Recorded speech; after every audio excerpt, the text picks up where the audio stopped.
we are live, both on YouTube and Facebook Live from the 13th Women's Masters in Basel, Switzerland. My name is Daniel Schifferle and I'm sitting right next to Bastian Wies. We are happy to commentate this semi-final. It's been a long weekend, Bastian. Yeah, it has been indeed. We've been through round robin group. Thank you, God. Now we're into players. And we're bringing out the big guns. We're featuring no one else than Silvana Tirinzoni and Binia Feltscher. Guess two teams that need no introduction. We'll do an introduction anyway throughout this end. Welcome, everybody. Well, I have to oppose you on this. I do think that both teams need an introduction. Because both teams have actually made some changes to the lineups we were used to seeing. Well, definitely, and that's actually what we'll bring you right now. So let's have a look at the teams. For Team Tirinzoni on the left side, we see a quite big change. Two former rivals have joined together. So Elena Pats, who's you probably all remember from her World Champion title 2015, she's now playing fourth for Silvana Tirinzoni. Silvana is still skip, playing with her long road teammate Esther Neuenschwander on second position, and Melanie Barbasa, who used to skip her own team, has joined in on the lead position, and they've been doing great this season. They're playing against Binia Feltscher, who's brought up Carol Howald on her third position, and they both got joined by two former juniors. There's Stefanie Berse on second position, a former junior from Bern, Switzerland, and Larissa Hari from Adelboden, and they're playing for the CC Langenthal, so for one of the club that hasn't been on world stage for a long time. I think never actually. Well, at least not as long as I but that doesn't mean much either. Well, we're certainly in for a treat. I think when we're looking at the games, we see normally Rocks in play, so he's not shying away. What are you expecting as a game plan for these two teams? Well, it's difficult to say because they've had quite a long weekend, so we will see pretty soon that I suppose they will be playing quite offensively as they probably have experience of playing on the ice, so they probably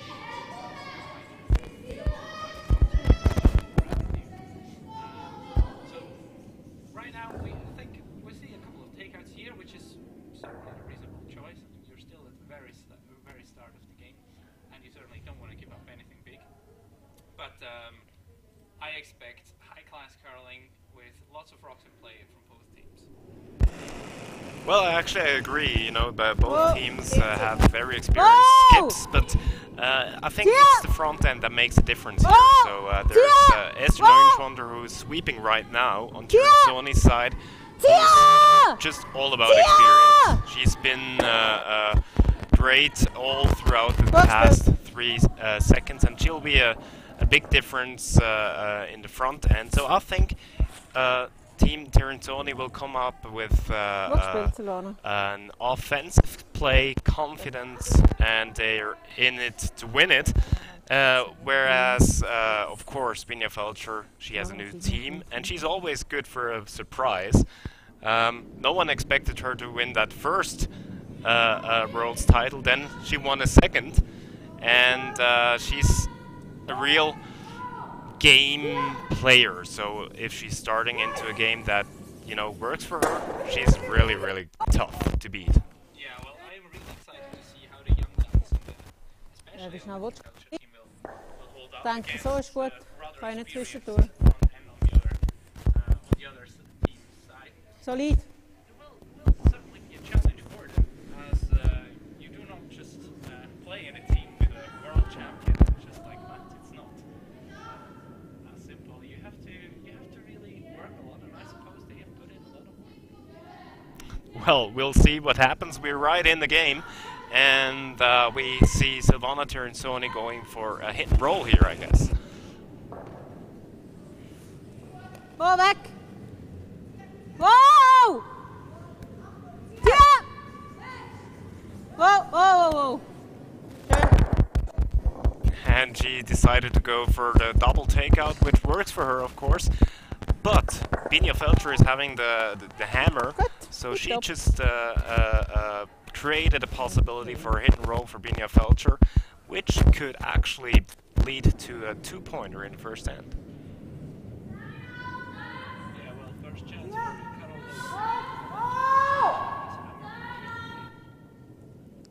This is looking a bit wide, nothing from the sweepers. Stick around. Yep. Just out of the house. 4-8. And now that, of course, it's curling, so that creates an opportunity for... Oder hättest du ein bisschen mehr noch? Nein, ist glaube gut.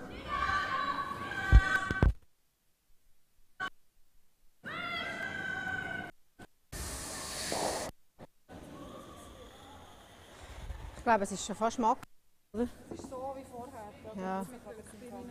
Also vor einer 8 ist gut. Ja.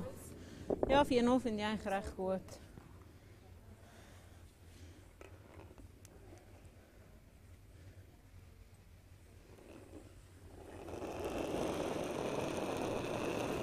So we are struggling with our technicians here. I think we are apologizing for that. I think the Facebook stream will be online pretty soon, and the microphone of Bastian should work now. Bastian, are you there? I am certainly here, Daniel. I do not know if you hear me. I hope so very much.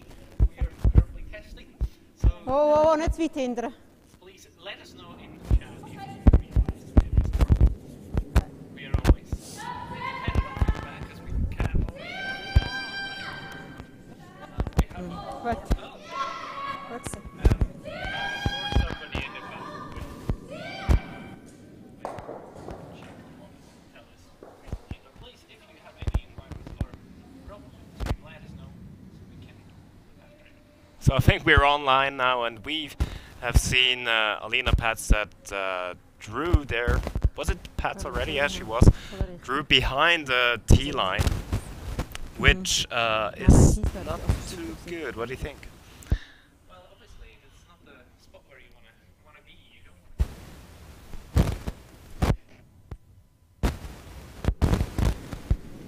So I'm just realizing that Bastion is still not online, I guess. So anyway, we are in the game here. This creates the opportunity for Binia Feltscher to go behind there, actually create that 2-point possibility, and both sweepers are going hard on it.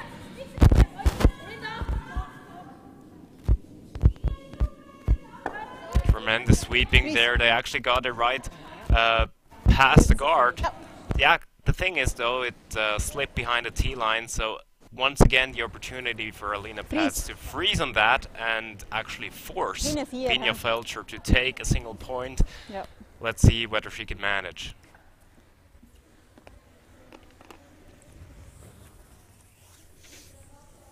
Was war der Split? Okay, 4-0 ist gut. So we're gonna have another go at this. Am I there? Am I there? Platzhänder, auf jeden Fall. Viel Platz. Er hat Platz, hä? Wend, aber er hat Platz. Zieh ein bisschen.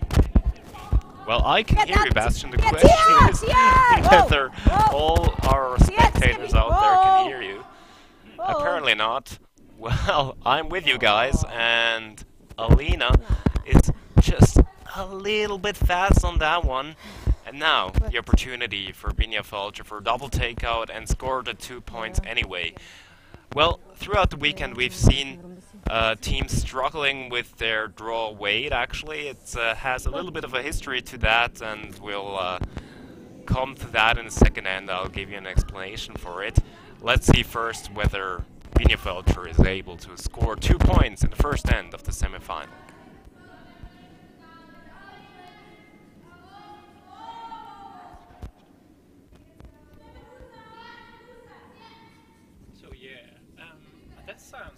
better. I think, well, for me at least, I can hear myself now.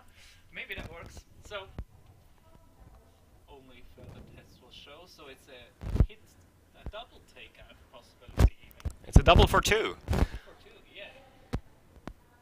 No, well, it's fairly open, so definitely. And we all know Binia Feltscher is a hitter, so let's see whether she can pull this one off. The sweepers are not on it. And now they go.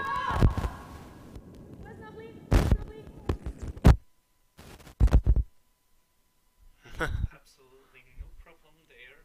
Perfect. So that's how you make advantage of a hammer right there. We got 2 points in this semi-final and we're off to a curling game. That is indeed true. Now that puts the pressure on Team Tirinzoni. Of course, they won't be shy for an answer, but first you have to do it.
Here.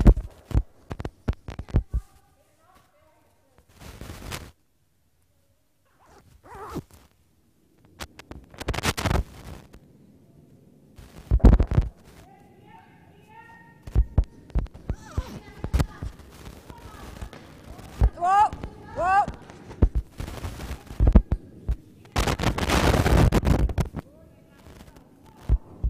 Ist nicht, ist gut. Zieht. Zieht. Wow, wow, wow, wow, wow.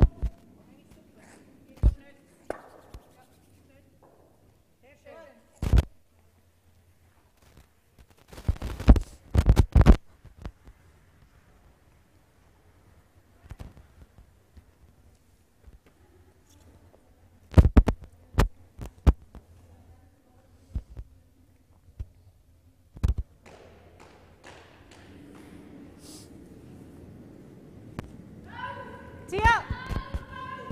Fest! Fest! Fest!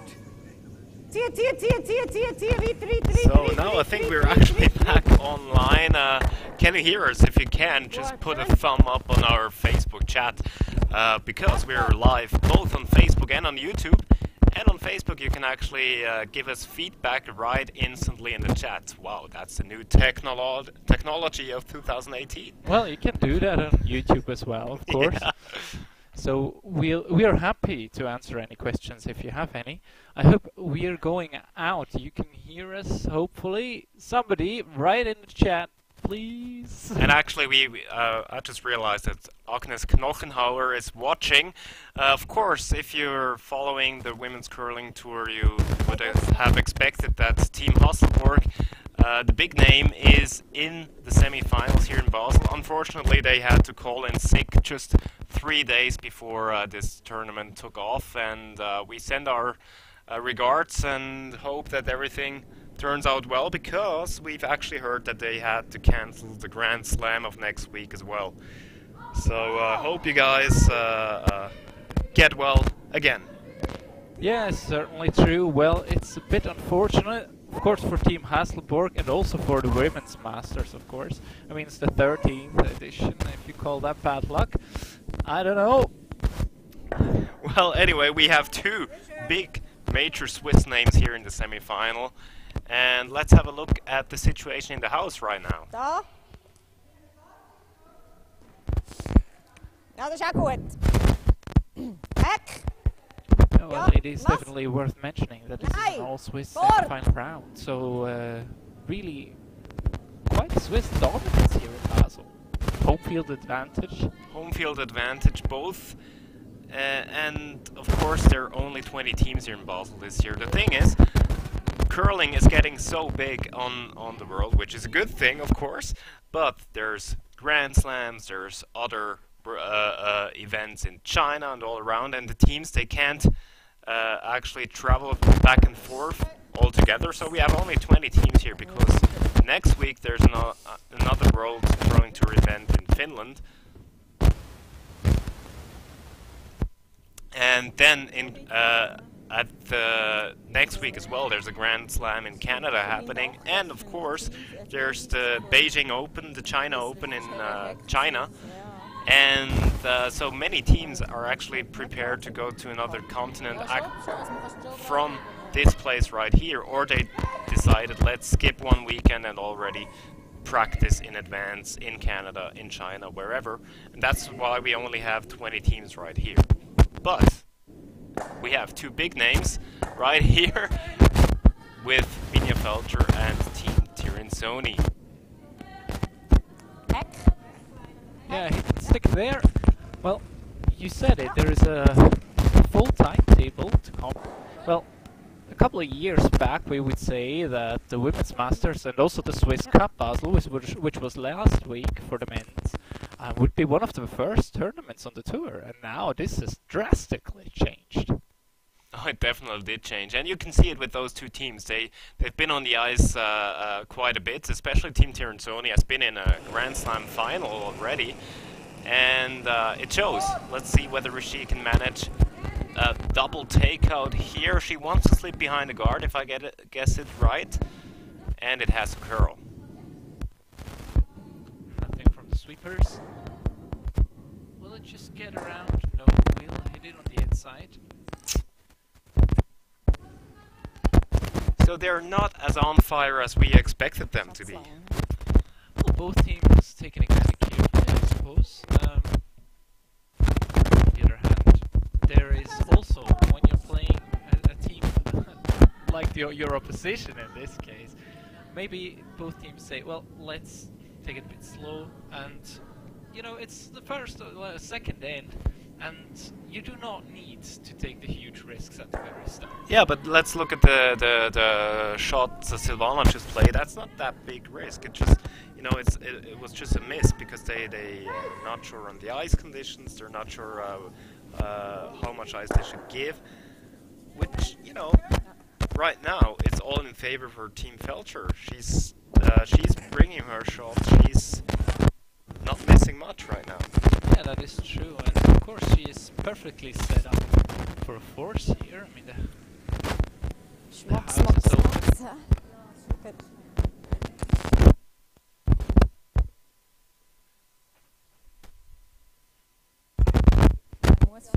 sind mindestens 6 da.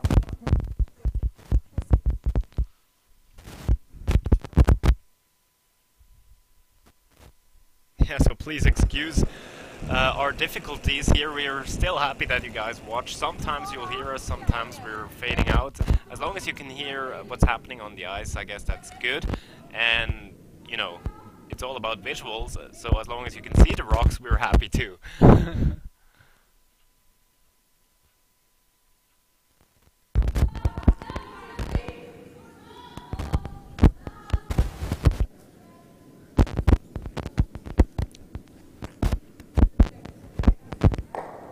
That's exactly what I wanted to see of Team Tirinzoni. Have some confidence here. You still have that guard. If you lock the rock in, back in behind the guard, there is still the opportunity to score 2 points here.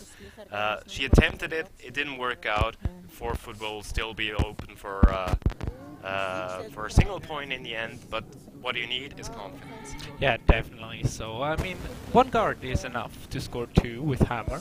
Especially when the rest of the house is as open as it is right now, so this is not a very high risk situation. So definitely worth a try. Many club curlers would maybe say, well, let's play a hit here. If you have to draw weight, don't be scared.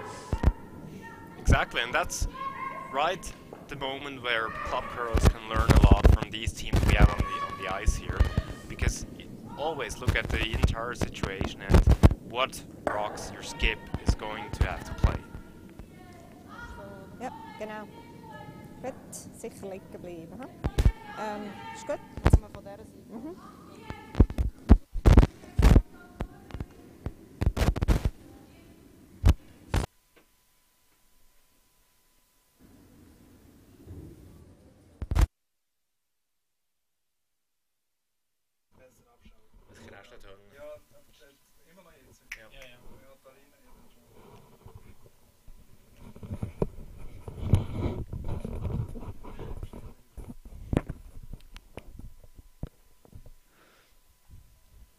And we are still struggling with our microphones. Well, the good thing is, it's only the semi-final, so we should be ready for the final. Anyway. So we do see a hit now.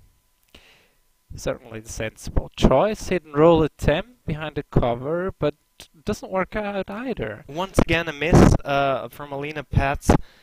They're not as spot on as they used to be, because they've been dominating this entire spiel.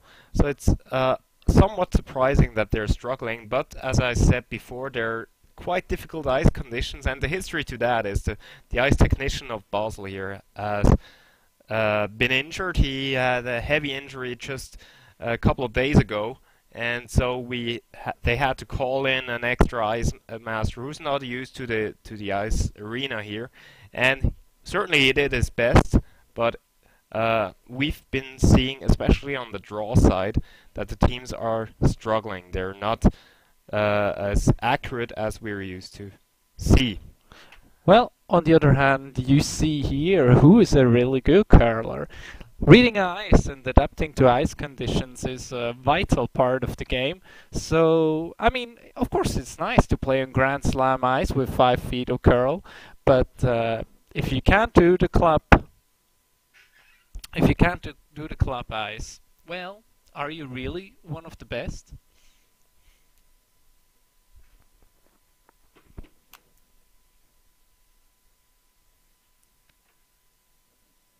So, and there another draw to the top 4 foot. Actually, a beautiful spot. You know, we've seen Elena Pats just losing her shooter pretty much the same spot, and you know, let's see whether she gets the line now. If she's a little bit wide as before or a little bit heavy, this might as well could be a steal. So she really has to concentrate on the line here.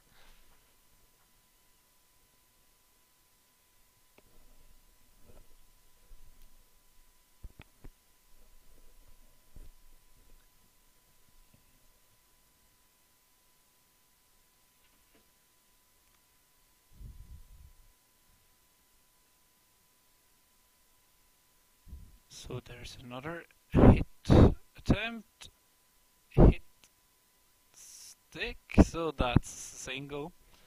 Even would have made it if it went by the back one, I think, so... Yeah, no problems on this one. Nice control weight, you know, the sweepers were on it, everything just fine. So, it's a wake-up call for Team Tirinzoni, I think. They're down 1 after 2 ends without hammer. Advantage on Team Feltscher, not what I expected actually. But yeah, that's what we are seeing here. So, what do you think? Will there be a change with the strategy of Tirinzoni? Will she play more aggressive?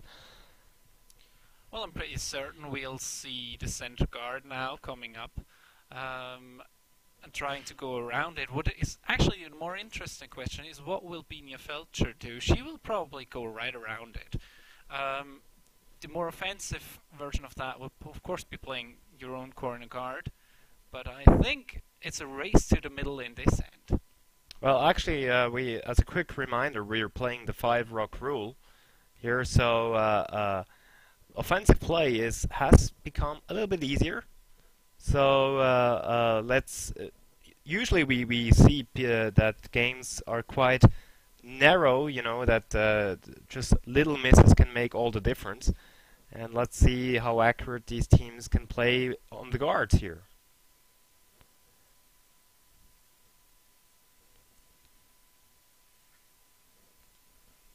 Very nice guard there, close to the house.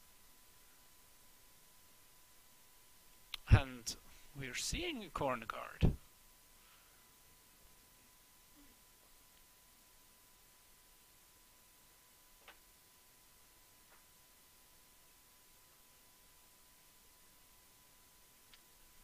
So that's an interesting decision. Why do you think is she calling for the corner guard? Actually, I am trying to think, because it's not even the even ends, which you would usually try and score and use your hammer in. But, oh, it's not a corner guard. So we got fooled by the ice there, so it's a soft peel, perfectly executed. And there is a corner guard now. And the soft peel, especially with the 5-rock rule, you know, when you're not allowed to get rid of the guards in front of the house for so long, the soft peel, that little touch to put it into the rings but not out of play, has become the weapon. Yeah, and that's certainly true. That's certainly true. And I mean, if it perfectly executed like this, it's a huge tool in your toolbox.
So once again, the teams are struggling on the draw weight here. That would have been quite a good opportunity, and you can see it in body language of Silvana Tirinzoni.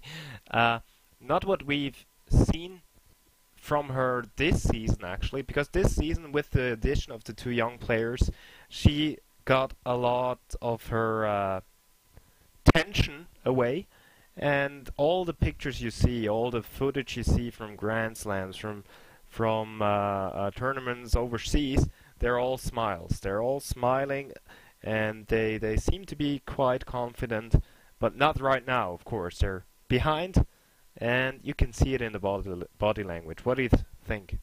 Yeah, well, certainly sometimes all it needs to get the best out of a player is to juggle up the team a little bit. I mean, we see that all over the world. In every country we have huge shuffles every season. Less if the Olympics are near, of course, but it's every day, every year, it's a real merry-go-round. And once again, you know, here a little bit too much ice. The sweepers had to wait. The draw shot was too not enough weight on the draw shot. I think the draw shots could make all the difference in this game.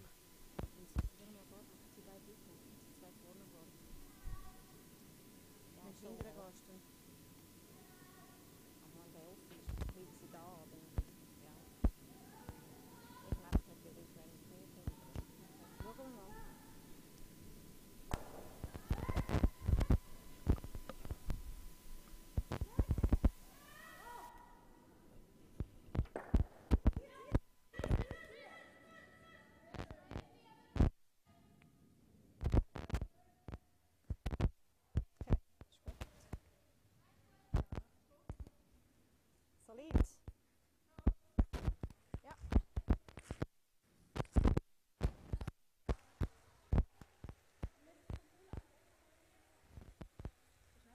Solid.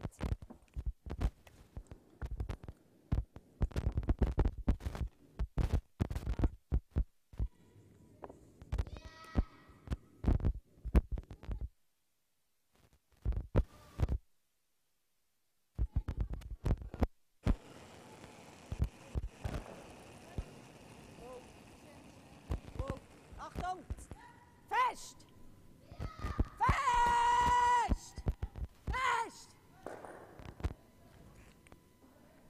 And very nice double takeout here by Silvana Tirinzoni, and actually they made sure that the guard is not completely covered. They wanted to have it, if possible, not covered in order to run it back later, because this one, of course, creates the opportunity here for Karol Howald to go behind it and maybe set up another steal.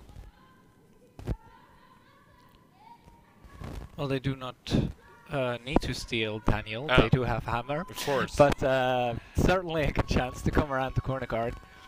They just want it short so that this run back, which you spoke of, is not available. This needs to curl quite a bit. And, well, it's not entirely covered. I think there's at least half open.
So here the offensive call, trying to freeze to the top of that.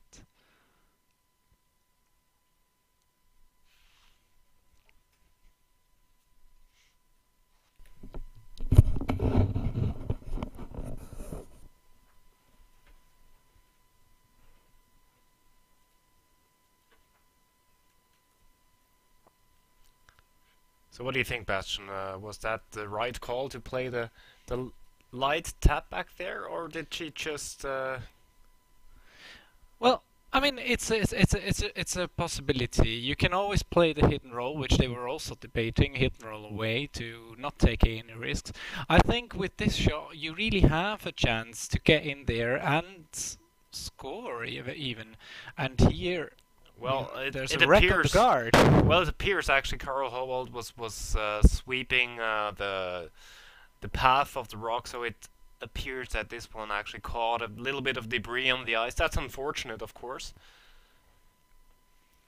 Well, now it's really difficult to remove that red one there, because there's not much space available. Is Well, you know, I think she should actually be able to hit it directly, or if you go for the tap with the second rock, you actually could stick your shooter as well. Yeah, I think the overcurl is there. I'm not sure about the direct access though. It's a bit difficult to see from our angle. We only have the camera picture, so it's not quite obvious.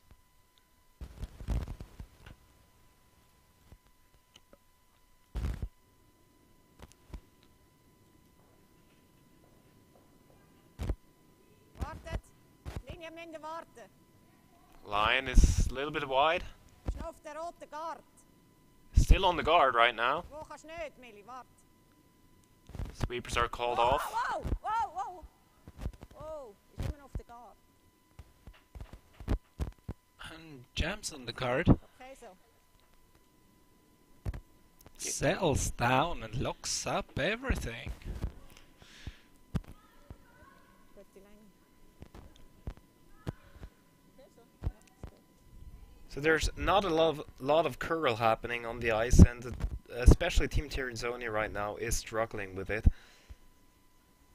Well, of course, when you're used to Grand Slam ice, you do adjust your delivery a little bit, so that means you give a little motion, a so-called active handle, to make it a little bit straight, which can really be a disadvantage when you play on ice, which is a bit more straight than you're used to.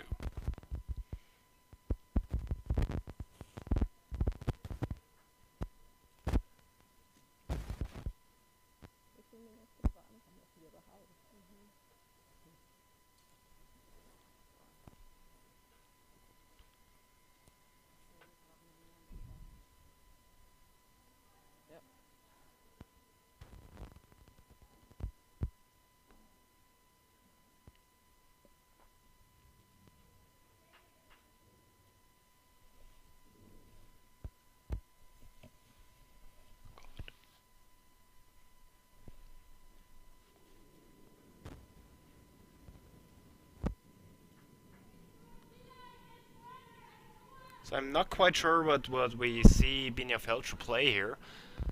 From our point of view, it looks as if she wants to split that guard a tiny bit, or even make it behind the guard. Well, that's certainly not what she attempted to, I guess. But anyway, it's still hard to hit the shot rock because it's completely covered. What you can do now, of course, is just move it out of the rings, lose your shooter, and you're still sitting too. Also, du musst aber... Yeah, and if you ever manage to clean that red one out, it's going to be very difficult for Binia Feltscher, because you have a short rock in the forefoot, which is quite close to the button, and to get to the button, because of all those guards in front of there, is not the easiest thing to do. So. Das ist kein Eis, das ist null Eis, glaub ich, so.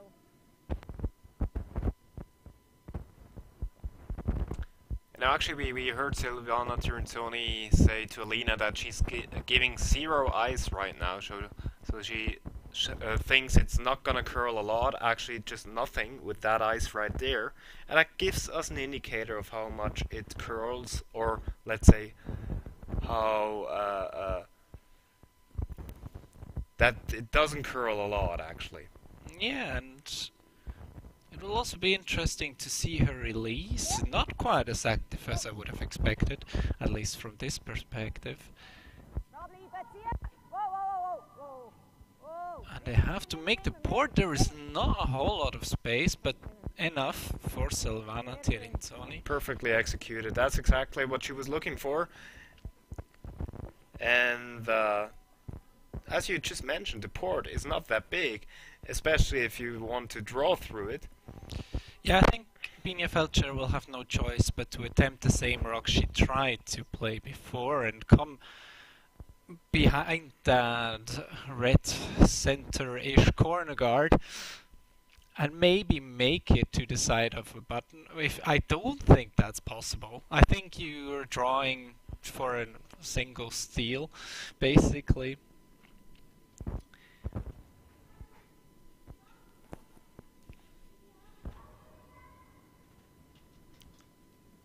Good thing is you only have to hit the 12-foot to achieve your goal. It's of course frustrating if you feel like you don't have a shot at all. Sweepers are called right off. Apparently they're still on the center guard. And this one has to slow down a bit too. Touches the guard a little bit. And it had to touch that guard because it would have went right through the rings. And actually I think it's a steal of 2, is it? Oh, it might be. It pushed in that one. Very unfortunate. We might even see the first measure of the game, but from this perspective it looks like yellow. So maybe that was exactly what Team Tirinzoni needed there, a little luck. And our director is asking, is that 2 points or not? We're not certain actually right now, because we have to look what the umpire says. Of course, it's oh, actually, it seems as if the teams have decided no measure here. Well, let's see what goes up on the scoreboard.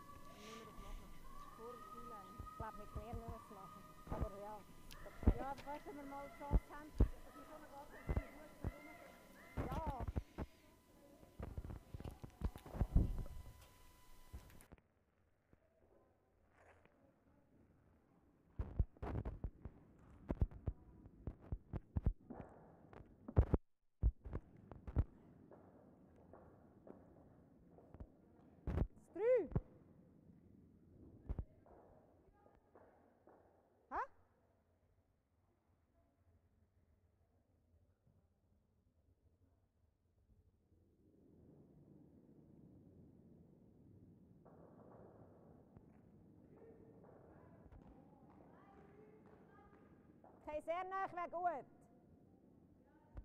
Sehr nah. So it is actually just a single steal, and I think I heard a sigh of relief.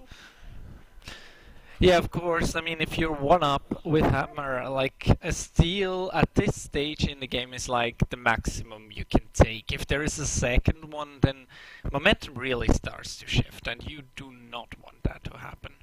But we saw a single steal, and momentum is the right word, because Team Tirinzoni needs some momentum to get into that game. I think that was just it right now, and actually I hope that we see now accurate game of curling from both teams. Yeah, of course, it's now a nice situation still for Team Feltscher. They're in the even ends. They have hammer. If they score 2 here, they're in great shape at halftime. And here once again we saw an attempt at that soft peel, and you can see the weight. The weight was backline, just perfect weight for that kind of shot, and that's exactly what front ends, especially leads, are practicing now all day long. The soft peel shot, because it is the best weapon, especially with the 5 rock rule. Ziellinie, wenn ihr könnt. Wo ist er? Ist er drinnen, oder? Kann ziehen? Wow. Oh, wow. Hey.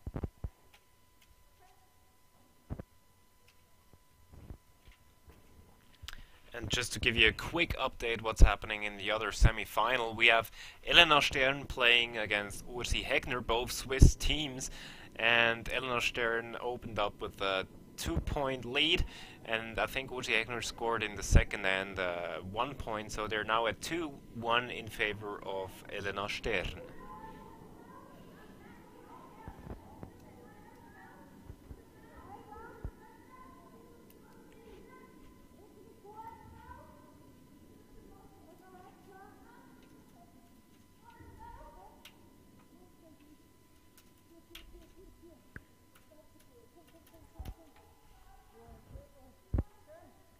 Fries da hinten.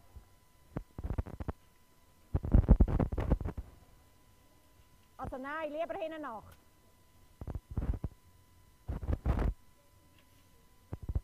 Ja, die zwei sind nachher weg, wir müssen schon da, wenn es geht.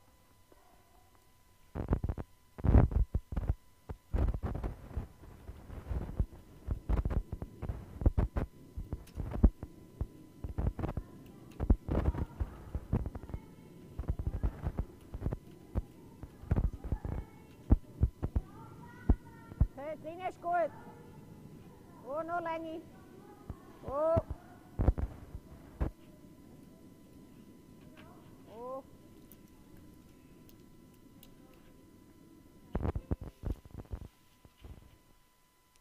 And once again we see that draw weight, and I think it's actually quite difficult. What I heard from the teams is that on the sometimes on the 4-foot line, you know, it tends to slow down a bit, so you really have to be on spot with your sweeping, whereas it can be fast on the outside.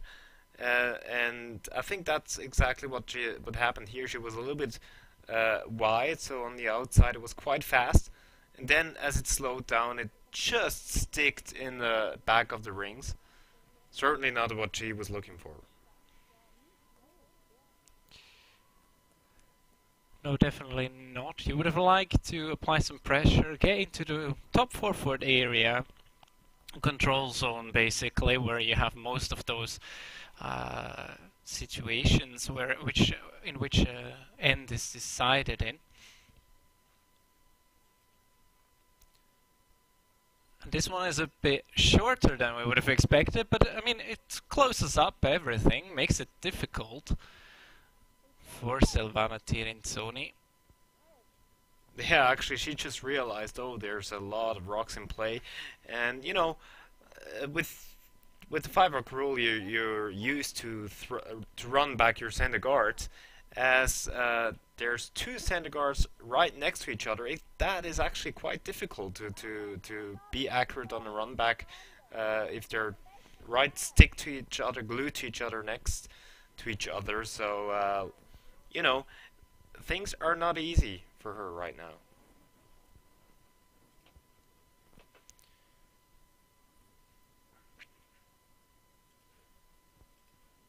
So Esther Neuenschwander with the attempt to run back one of the yellow rocks. It's not playing a whole lot of weight there, just control weight. You would like to stick around in the house if you can.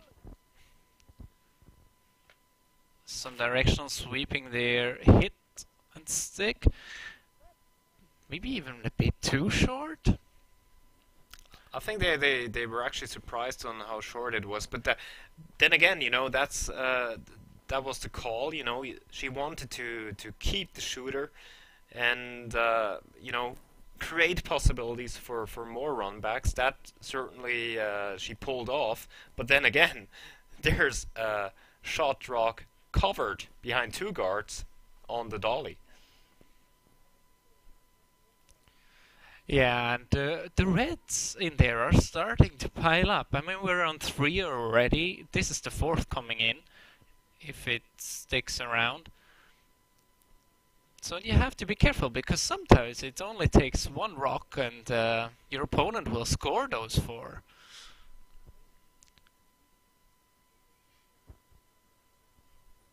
They're a nice control weight takeout, and as far as I can see, it's now 2 for sure, maybe 3 in favor of red. Now we really have to be careful if you're Silvana Tirinzoni.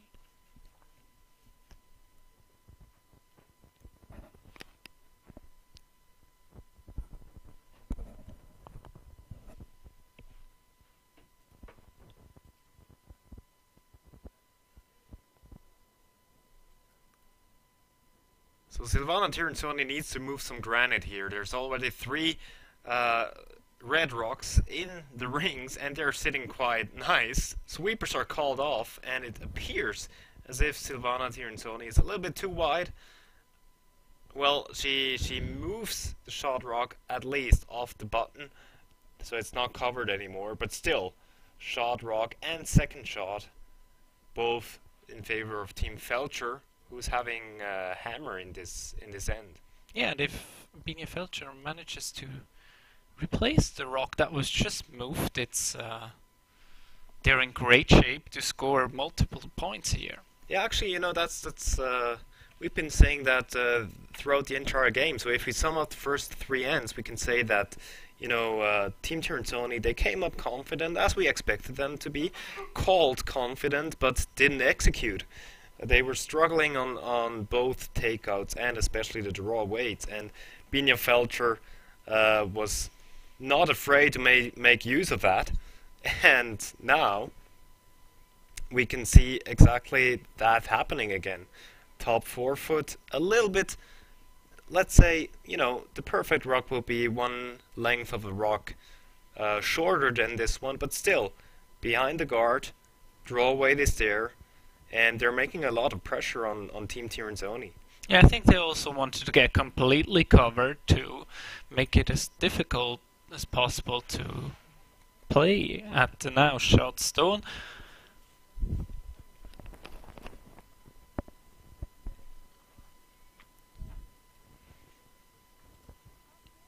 So now, freeze call.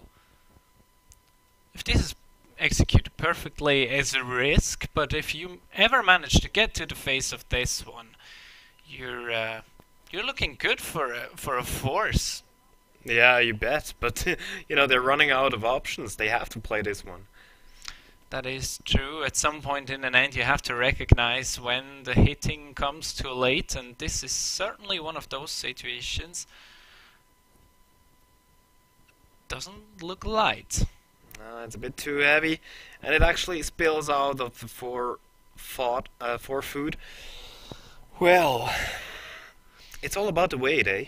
Yeah, definitely. But very important here that you do replace the shot rock, which was just moved basically to clog up that forefoot area.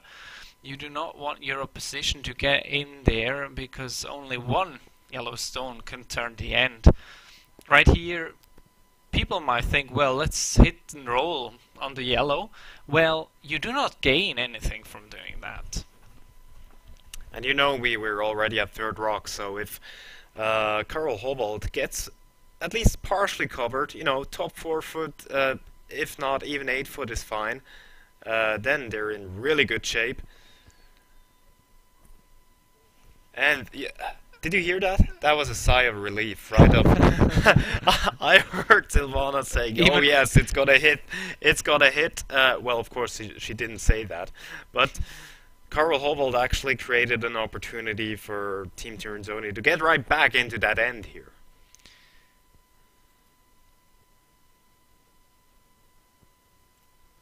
Yeah, now, of course, the end is blown wide open. Put it on the lid, basically, and you will have to move the shot rock, I think, to be shot. But even if you freeze it, again, you're in great shape. Yeah, you know, a corner freeze is fine. You don't even have to be frozen on the face of it, because look at that. There's a perfect pocket. So if you corner freeze on the left-hand side of the button, you're fine. This one is looking heavy, though. Yeah, maybe got caught on the same... Oh! Maybe got caught on the same track as Karl Hobold did, and just overdid it a little bit, and we're still... It all feels like Christmas here in Basel. Presents being handed out from one team to the other. Santa Claus is in town. Well, anyway, we are happy that you guys are here. It's the 13th Women's Masters live from Basel, Switzerland, and right now we count 175 spectators. We're very happy to commentate this. My name is Daniel Schifferly, and you're hearing Bastian Wüest right next to me. If you have any questions, just drop in. We're live online on Facebook, we're on YouTube, and we're here to answer.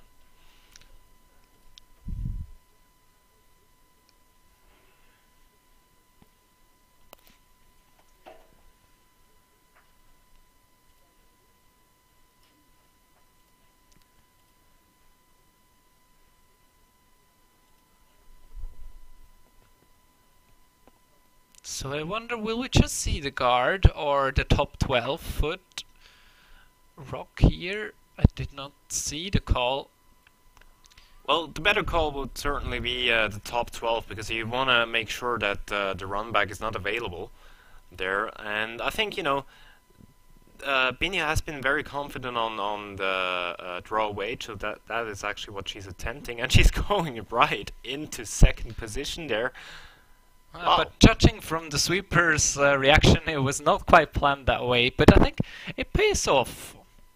Well, we've seen that there's not that much curl, so that makes it quite difficult for Elena Pets to make something move there.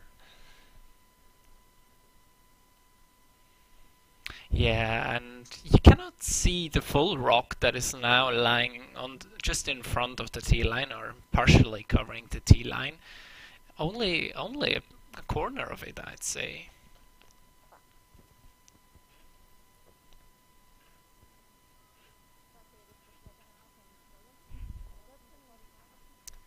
Yeah, so quite a tough one here for Team Tirinzoni. Melanie is called in, so we're gonna have a team meeting happening here. What are the options, Bastian? Well, you certainly have to think that it's your last rock. You say, well, if they score 2, okay, we can kind of live with that. You don't want that. Better would be if you manage a force. Well, they do have the double run on the left-hand side. Red, yellow, I think that's available, with which you could probably move both short rocks, which are now exactly on the button. You could move them and shot yourself behind cover.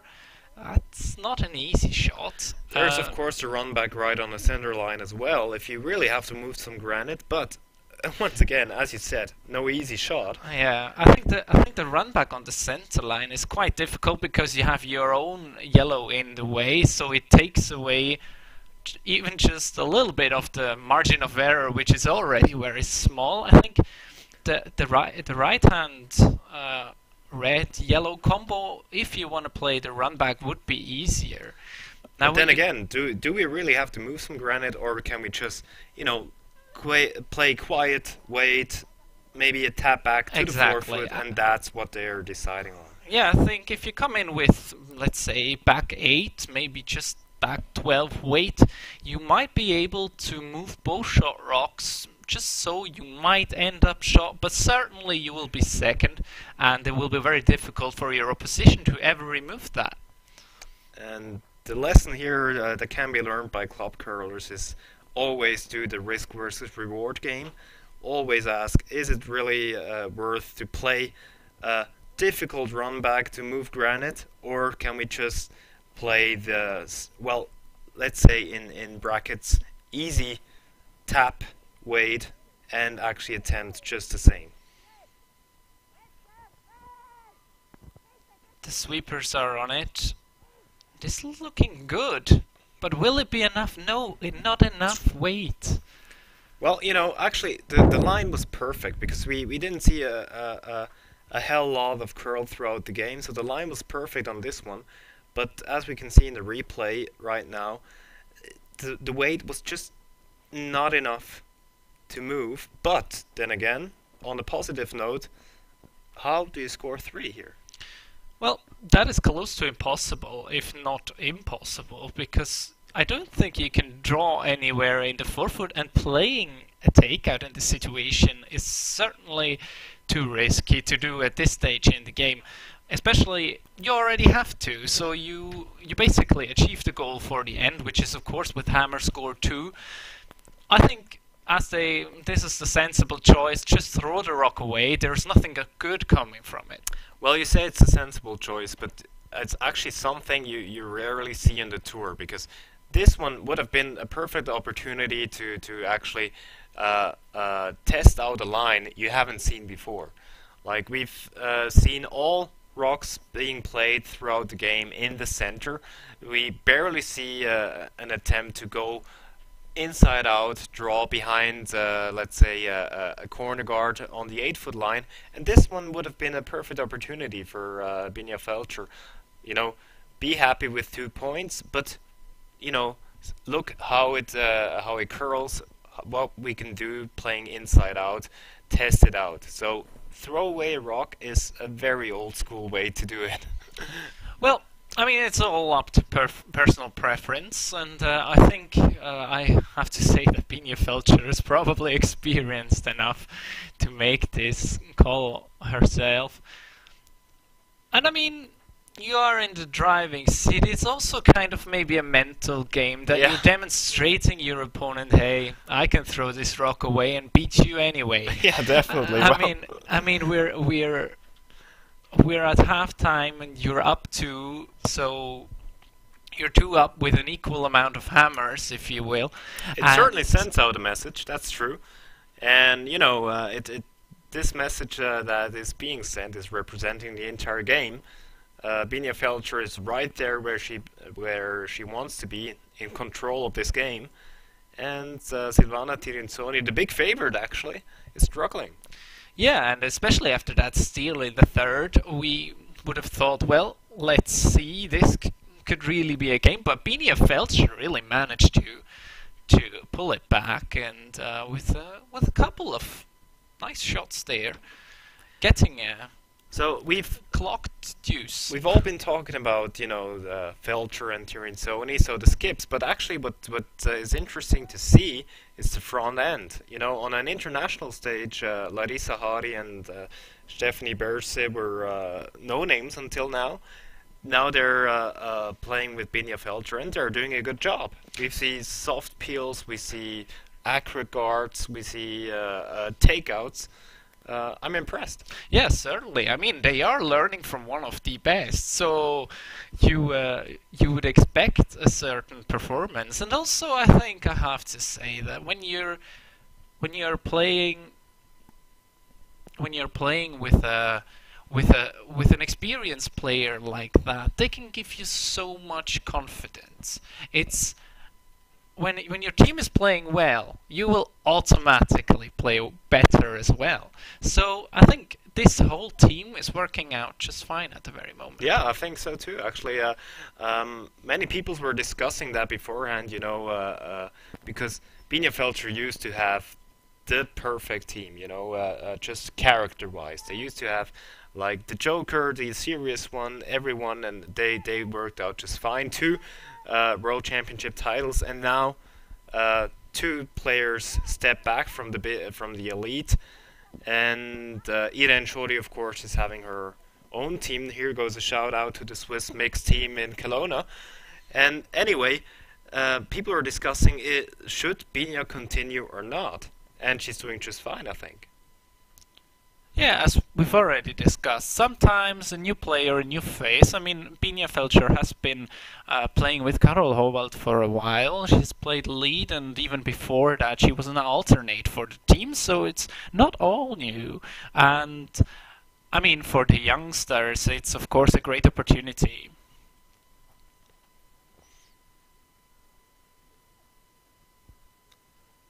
So once again, we have a shot rock right on the button. From Team Feltscher. We have a perfect center guard. And even though there is a 2-point lead, not shying away from being aggressive and attacking those stones in the house. This one came up a little bit short, I would say, but it's not a disaster because it's Silvana Tirinzoni who has to play now and play a game. Well, you know, with the accuracy in the game of today, you know, ice conditions, the material with the brooms, the communication, and just the skill of players nowadays, offensive has almost become the new defensive. You know, if you're good on offense, and then you're good on scoring, why you might as well just keep on scoring and stealing. That is true, and it's especially nice for us commentators and of course for you at home to watch, because games back in the day where there was, for example, no free guard zone at all, there would just be ends and ends of takeouts, which you would consider kind of boring with the football or soccer results at the end of 1 or 2-0, which then is difficult to develop a game. So also the rules have developed accordingly, and we certainly see that because the teams realize just playing the old defensive style is not enough anymore, especially in an environment where you have teams that are pros, almost pros.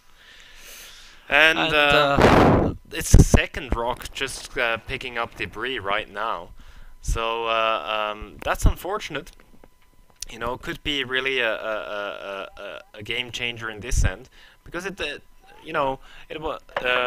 Tirinzoni is of course trying to score here, and Team Feltscher was all about defending that short rock to put up another guard, and now it picked something, and it's changing the entire momentum of the end.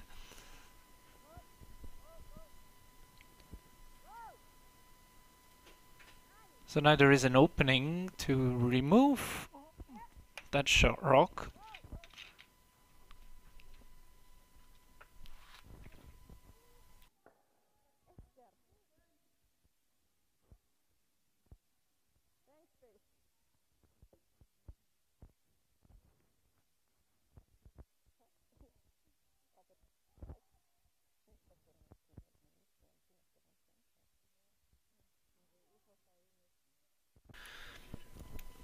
And once again, a quick update on what's happening on the other sheet. It's right now Team Elena Stern in a lead, of a comfortable lead, I would say, 4-1 against Team Hegner. Something that maybe not everybody would have expected. Team Hegner is just coming from a high. They just won the Spiel in Tallinn. But then again, Team Elena Stern is looking for her first final, maybe. Well, Elena has been on the tour, especially in the juniors division, for quite some time, so she's definitely not a newbie to this tournament, and has played quite extensively. And her team, of course, all young women who are dedicated for years and years and years. So they're certainly one of those teams that are to be watched in the future, or maybe even already today.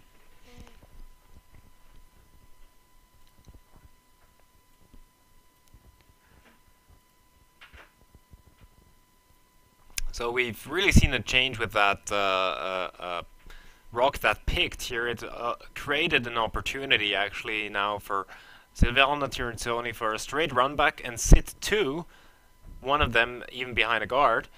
Esther Neunschwander is really sweeping hard on this one, and she just got it. Perfect. Good sweeping.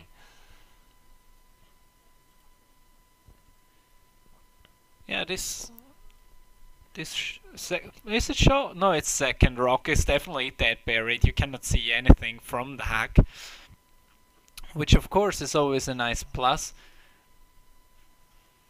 There we see it on the replay again. Dead buried, and that was all of with the sweepers.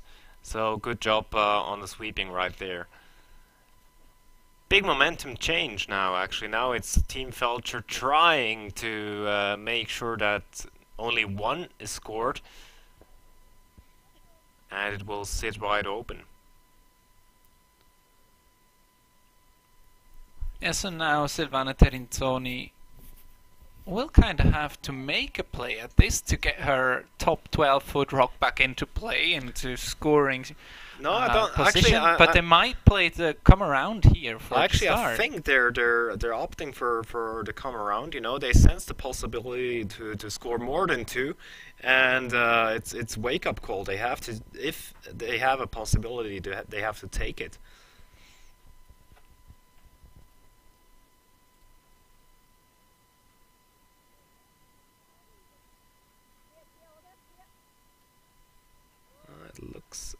looks more like a takeout to me, though.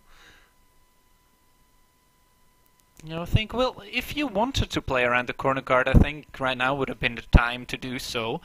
But then again, I mean, if you're scoring 2 in this end, you're totally fine. You're back in the game. You still have a slight hammer disadvantage, but one steal, and we've already seen one, and you're back on track for winning this. But then again, you know, as when you stick it right, like Silvana did it, you create another opportunity for hit and roll.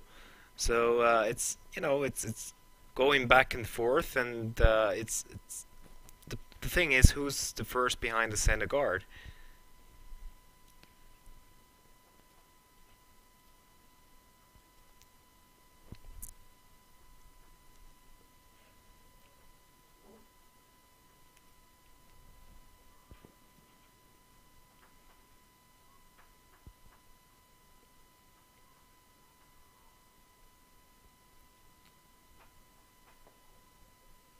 And there we go, hit and roll.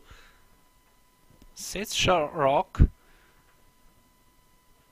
And even though there might be a port between those guards, this will, from the amount of curl we've seen so far, very difficult, if not impossible, to play at. So, well, this rock just took the second rock and out of the game, really. Yeah.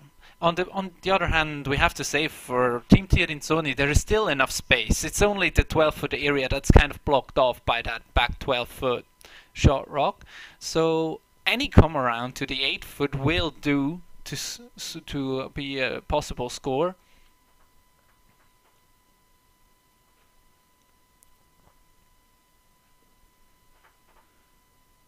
And Elena Pats certainly has the capacity of scoring a skip's deuce, as we call it. Put 2 in the rings, preferably behind cover. Apparently it is a bit heavy. Well, it can go to the back of the...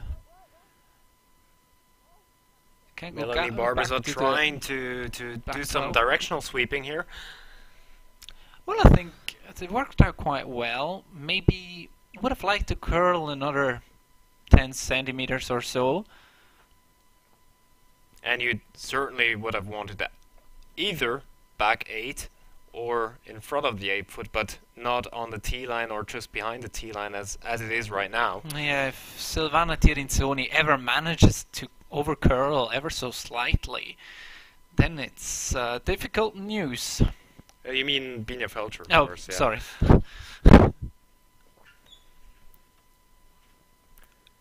So really momentum changing this in this end here because of the pick.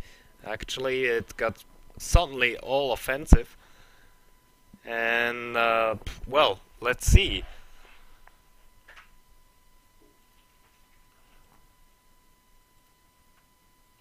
This could be the end saver for Binia Feltscher right here.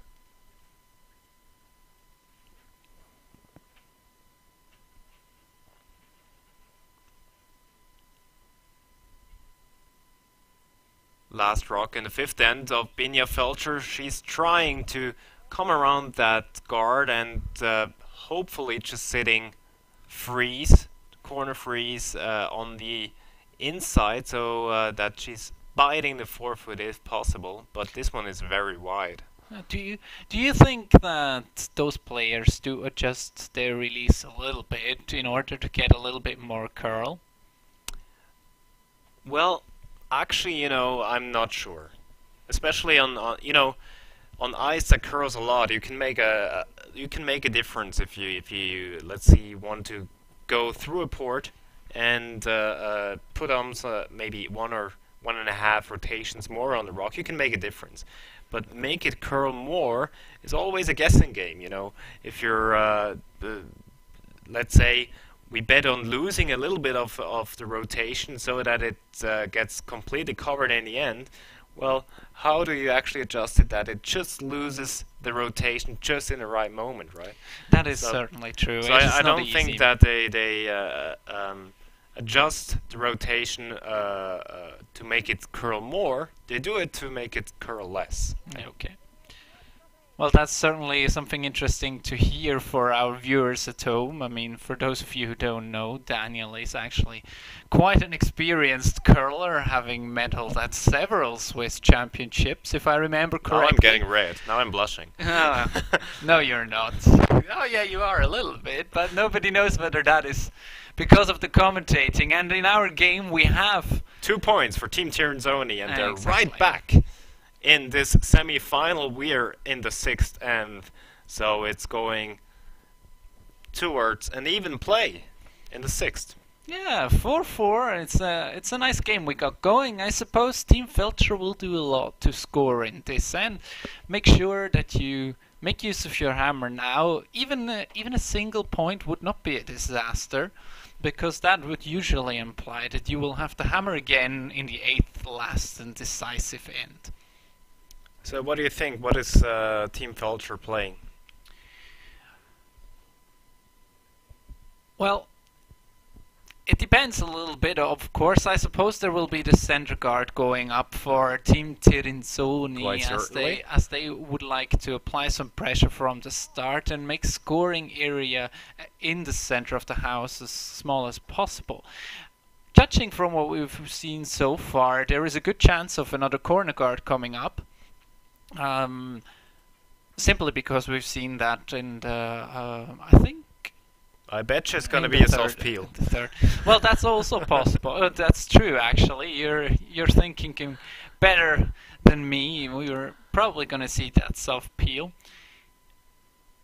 Oh, and this one seems to be heavy.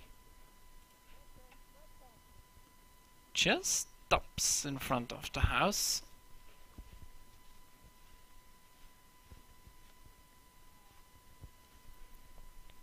And yeah, you were of course right, Daniel. Soft peel, back house weight. And we've seen that Larissa Hari doing these all day long, actually. She just missed one, I think, in the 2nd or 3rd end, but all the other ones she actually got. So let's see what's happening here. Yeah, of course, it's a nice situation. If you ever manage to get rid of the center guard and lie as a corner guard yourself, you're in great shape.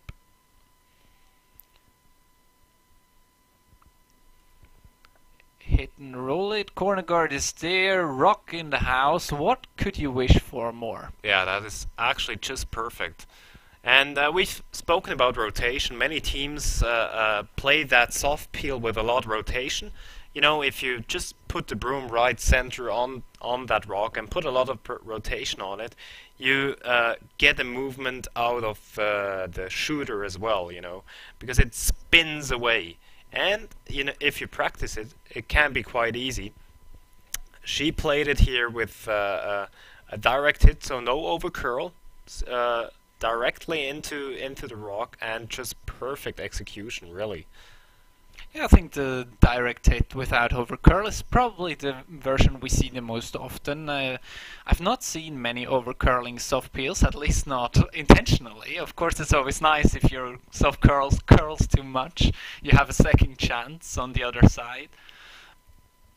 But I think most players feel most comfortable to play directly into the rock.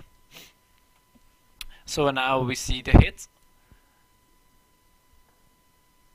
And the roll behind the corner Look guard, at wow. that. Wow, I'm really impressed with Larissa Hari. What she's pulling off Wonderful in this shot. game is really, really impressive. And wow. Yeah, I would like to see a stats guy doing the stats. I think she must be shooting good numbers so far.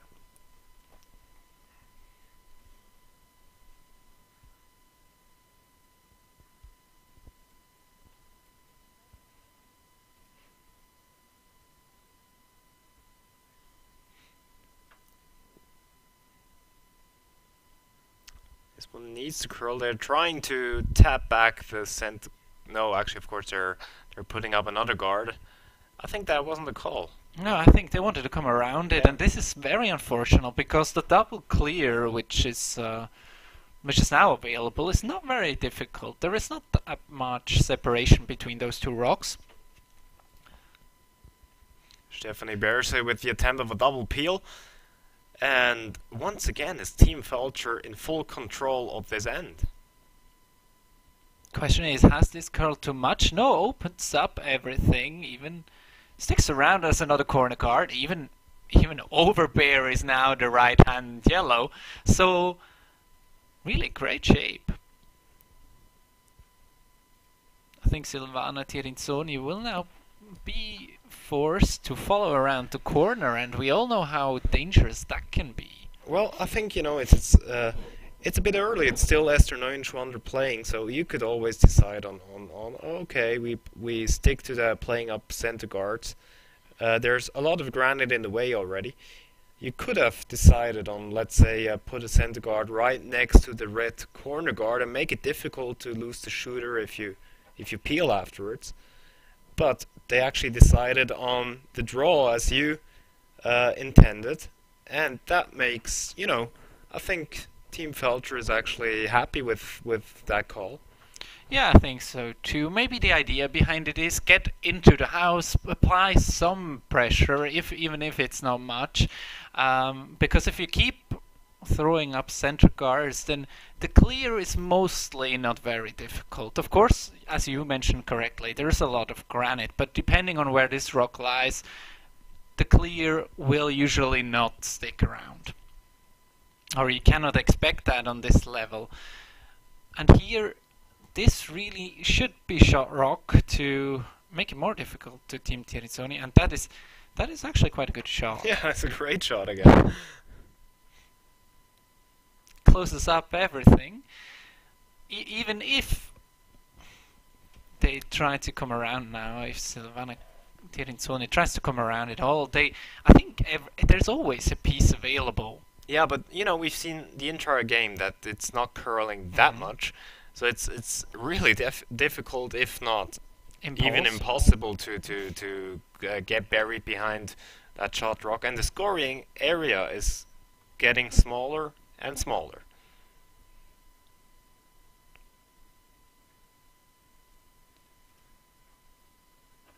This is very close at the front stone, but as said, it's not curling enough. This is available. You can at least see half, if not more, of that rock, and I would not bet on that being missed.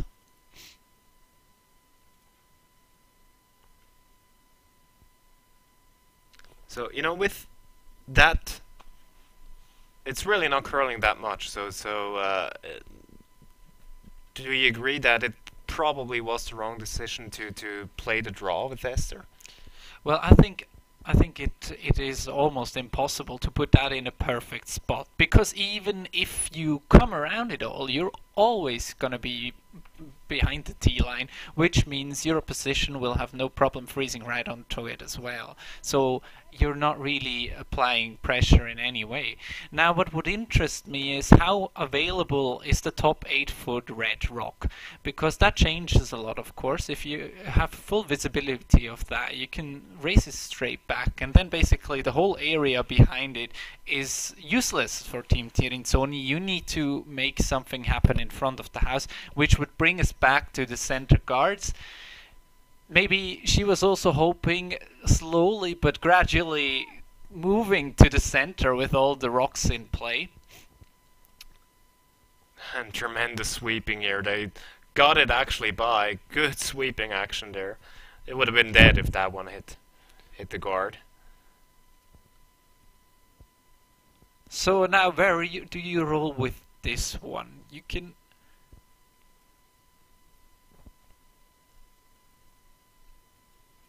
I'm trying to think. What do you think is the best situation? Where would you like to end up with this? Well, there's not much running around in front. You're having hammer, so you might as well just roll away and split open the house. Line 2. Or you say, no, of course we have a corner guard. We can roll right behind that corner guard, risking that you put up a double takeout, as I think she did right now. Yeah, the double takeout might be available, I think. Although there is a jamming possibility. No, actually, I think we got delusioned by this angle. I think it's dead buried. Well, at least, judging from the call, it must be dead Barry. Now seeing the corner guard being raised in to remove one shot rock. Of course, for Silvana Tirinzoni, if you look at your game plan, if Team Feltscher scores at you, it's not great, it's not ideal, but you still have a hammer to make it work and then steal in the 8th, which is a possible scenario. But when there is a 3 or more in play, oh wow! There's double number 1, and you just need another double, and then you have the perfect blank end. Wow, yeah. That's exactly what Team Tirinzoni was waiting and looking for. And I think we'll see it in the replay. No, we're not. Anyway, that was a great run back right there. So now you kind of have to split the house. You're not going to get around the top 8-foot shot rock. So draw it to the corner on the other side. You might even want to leave it open just in case. Well, the thing is, you know, open, probably not. But well, yeah, you're going to hit and roll away. But you definitely not want to be on the T line because there's a double takeout once again. If you have just a piece of the right now shot rock, you really have to be certain where you want to put that rock. My call would be go behind the T line, go actually back rings. Yeah, I think that would probably be the smartest choice because you also avoid your rock if, say, it ended up top 12 foot, that it's being used as a guard on its own, and you would have to play a more difficult run back. We've seen this situation a couple of times in the recent years being quite a problem. So I think anything past the T-line, back 8 foot I suppose, or even back 12. Back 12 biter will do the trick. Both sweepers are backing away. Looks a little bit heavy to me, but it will stick around, I think. Yeah, that's just exactly that's the perfect spot. Yeah, it's that's also where you want to be. It's also open just in case there is something like a freeze. You can always do something about it. And as said, for Team Feltscher, taking a 1 would also not be terrible. Of course, in this situation, you do go hard for the deuce. But I think Team Tirinzoni also has realized that there is not much else than the deuce for the opposition in this end. Just trying to make sure it doesn't get any worse. So Elena Pats will try and play the hit and stick. I'm not sure the hit and roll will do much for you, as you probably won't end up shot rock. Well, if you want to be shot rock with the hit and roll, you would have to hit it so thick in order to keep the height of the rock that you must be Nicholas Edin to throw that kind of weight. So I think it's just going to be the hit and stick. Yeah. Yeah, and also if you play Nicholas Edin kind of weight shot, the problem with it also is that you will, by the slightest fraction of error, you will just split it, and then you get nothing out of it.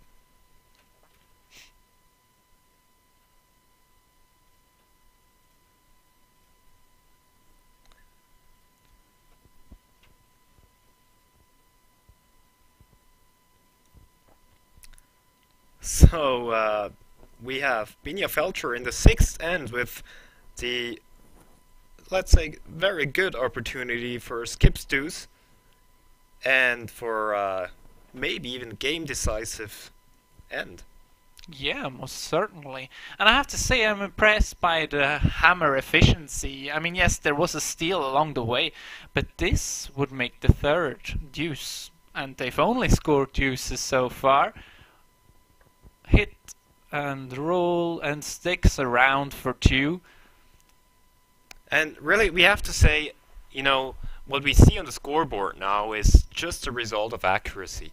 There's been a lot of just slight misses, you know, just being a little bit too heavy, a little bit too short, a little bit too wide on the Tirinzoni side, where on the Feltscher side there were quite a few misses. especially the front end. Larissa Hari was playing really well, and there were, I think, both picks were with her third, so two unfortunate picks on the Feltscher side, and they're still dominating this game.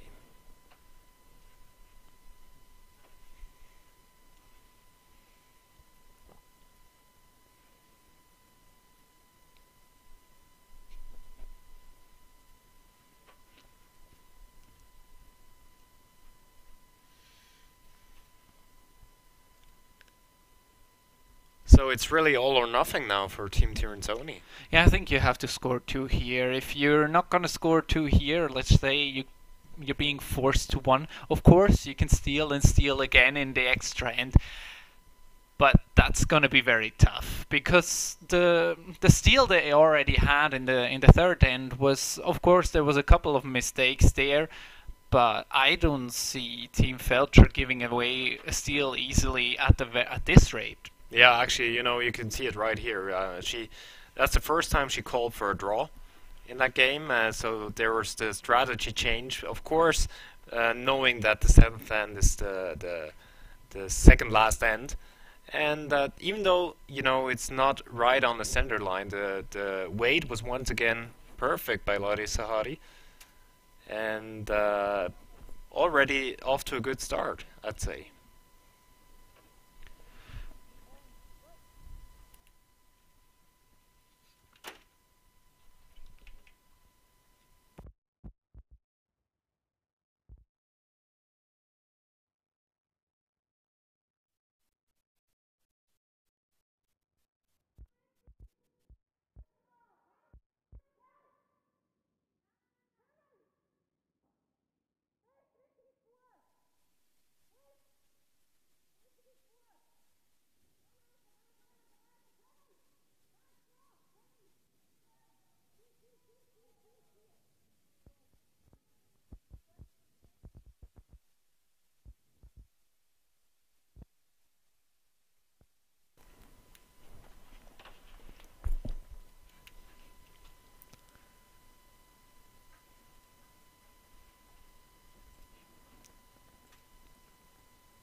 So S9 is trying to just push the red one back into the rings. Nice execution there. She really wanted to get some motion on the shooter as well, because you don't want to stick it in front of that shot rock. So pretty good, well played, I'd say. Still advantage on the other side. Yeah, I'm impressed at the fierceness of Binia Feltscher. She is not scared to play the card here. Many teams might have been started to peel off guards, which would be a completely reasonable thing to do. But of course, like this, you really apply the pressure. You're already shot rock in the 4-foot behind now what is two center guards. Really not a nice situation to be in if you really needed use.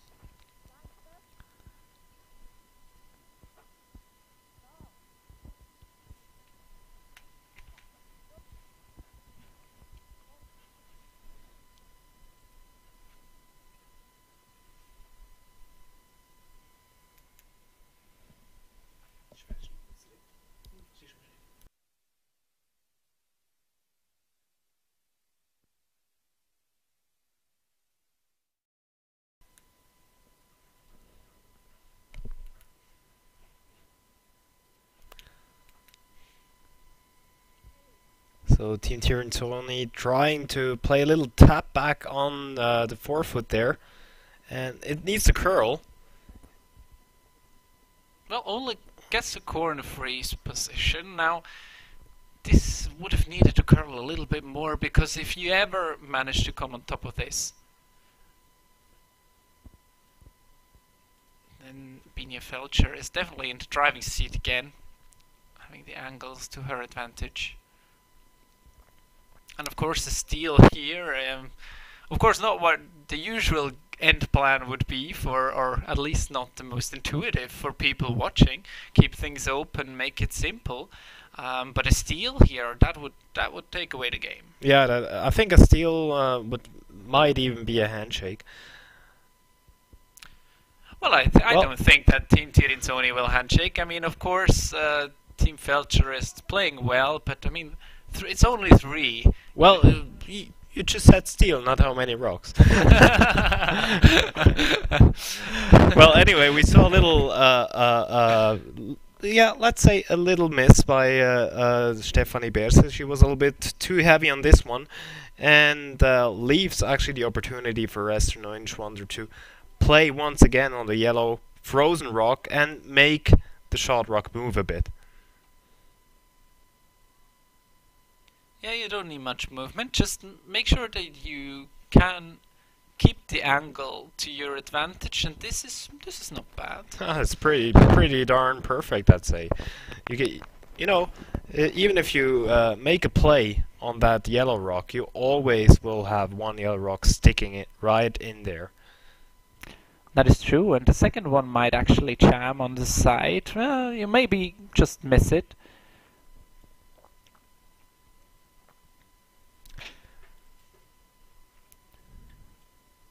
But in either case, you're gonna end up shot rock. So anyway, actually, I think it's that center guard that Binia decided to play that is biting her right now. Yeah, but she decides to play along and come around it again. So we have a little worm starting there. She will certainly try and push it all a little bit to really not dissolve, to to get that shot rock a little bit away from those yellows in order to be able to remove them at a later stage in the end.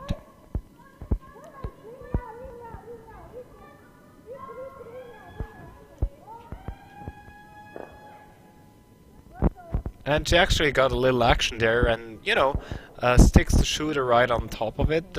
I think that's a good play.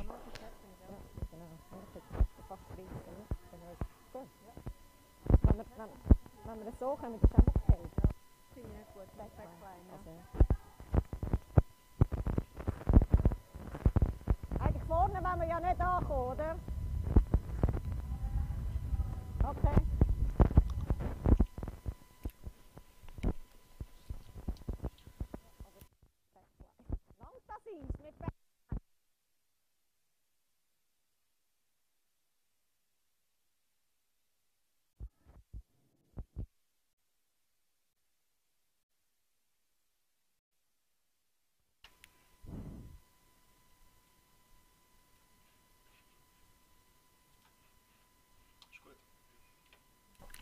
So we had someone asking on YouTube why we can't hear the players. The thing is, we're still struggling a little bit with the microphones. They're really scratching there at the clothing of the players, especially when they're sweeping like Melanie and Esther are doing right now.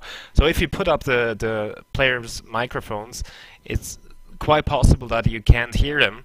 And that's why we're skipping on that. We tried to find a solution for the final, but right now, you guys have to stick with us, I guess.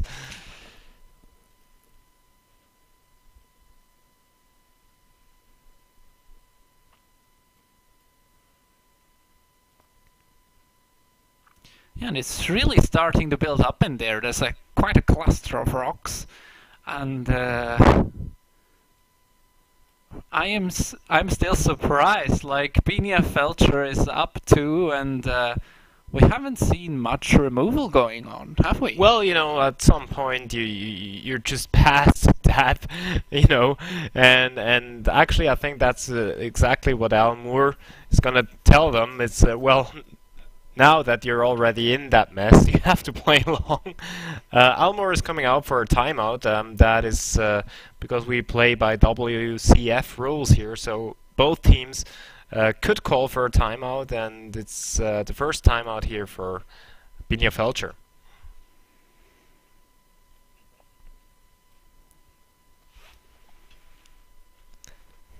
let's see whether we can actually hear what they're saying.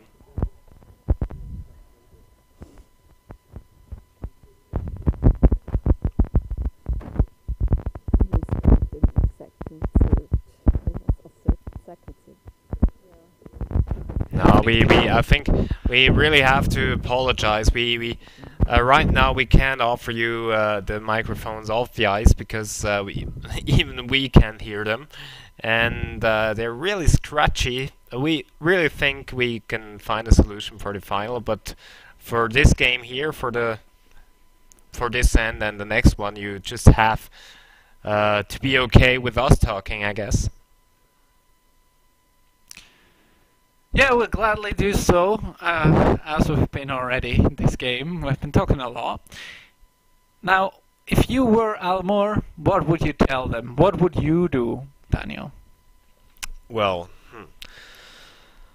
it's actually it's quite difficult. The thing is, you're shot rock right now, but there's always a run back right in the center, and all of a sudden Team Tirinzoni could lie 4 rocks, so you really have to make sure you're moving something there. So I think, you know, it's either you play a guard in front of the center rock, because that's the dangerous one, or you move the angles what they decided to on that yellow bunch there and make things move. Wow, well, there we have it. Team Tirinzoni, line 3. But the situation, it didn't pay off for Binia Feltscher. No, it definitely didn't pay off. I think they overcurled. I thought they would like to hit... They did overcurl. I think they tried to play the hit and roll into that bunch. Yeah. And they did actually overcurl, and now it's 3 rocks sitting right there. And you know, the center is buried. If ever Silvana Tirinzoni is ever managing to get top 8 foot, top 4 foot in here, she's in great shape. Yeah, I think just biting the 8 foot and taking away the draw to the button will do, because what are you left with? A very difficult double raise.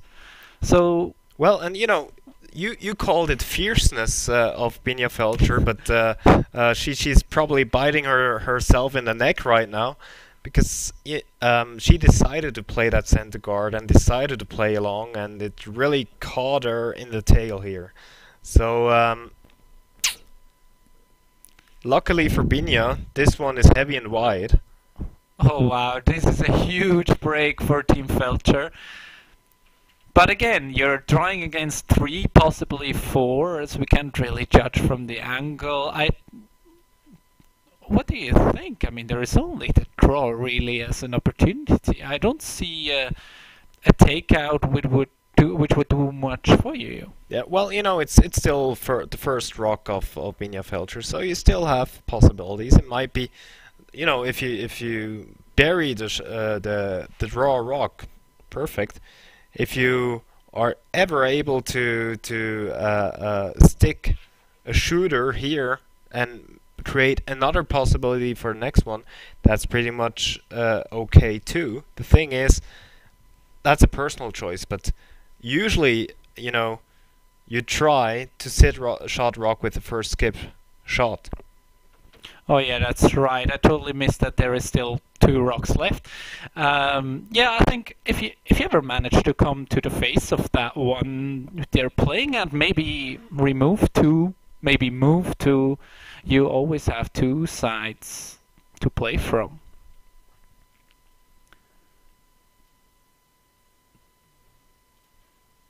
So now a little upweight, but not a lot. Oh, and that is a bit unlucky. This pushes yellow into perfect steal position. And I almost hate to say it, but into perfect steal position behind the guard of Binia Feltscher.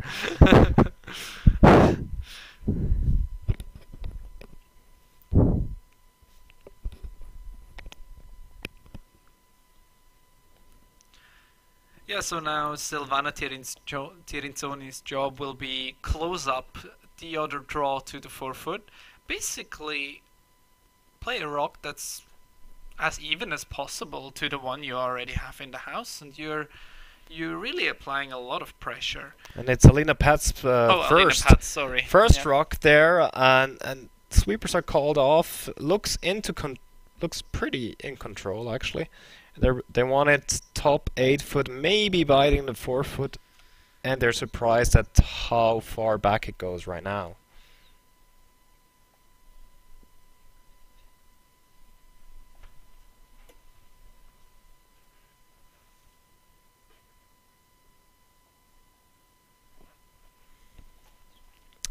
Well, and we have Samson Joshua asking whether the two commentating bullocks right here are players. Well, thank you very much for the compliment, Daniel.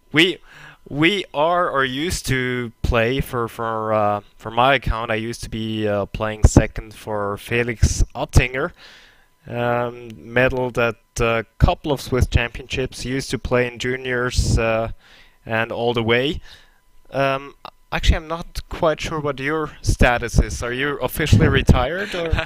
Well, certainly I don't have as much to tell as you do, Daniel. I am, for the moment, yeah, let's say retired, if you can say that at my age. I don't know. No, I am currently not playing actively, but I also had quite a run in juniors and then did a season or two of men's play.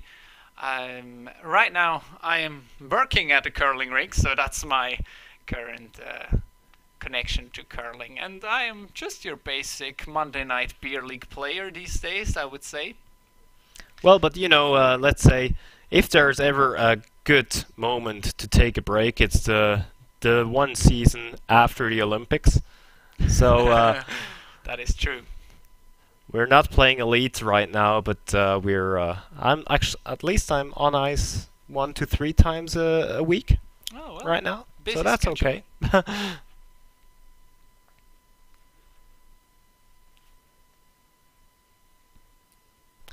Well, you've all seen what happened here. It's again. Great possibility for Alina Pass to put a lot of pressure. Pressure? It's, of course, the last rock. So there's actually a chance to score 4 here. Well, 3 certainly, maybe 4. We can't really tell from the camera angle, but wow. Wow. What a game changer. There is not much else to say, but wow. Hits and sticks. I think that's actually 4 points. I think we'll see a measure, but I'm pretty certain it's a 4-pointer in the 7th end. Wow. Who would have expected that after this game? But it comes back to this center guard. It all comes back to the center guard. Yeah, it's basic curling tactic number 1. You know, you're having last rock. You have a 2-point advantage. Leave the center open. But anyway, it happens to the best teams, and you know, you can see where Binia Feltscher was coming from. They've been playing great on the draws. They were at that moment in control of the 4-foot. So you might as well, if you're playing well. On the offensive and the other team are struggling with it, you might as well play that. But it's at least 3 points, I think, and let's see whether it's a 4th one. Yeah, well, in either case, we have a chance for an extra end here. So we see the measure here.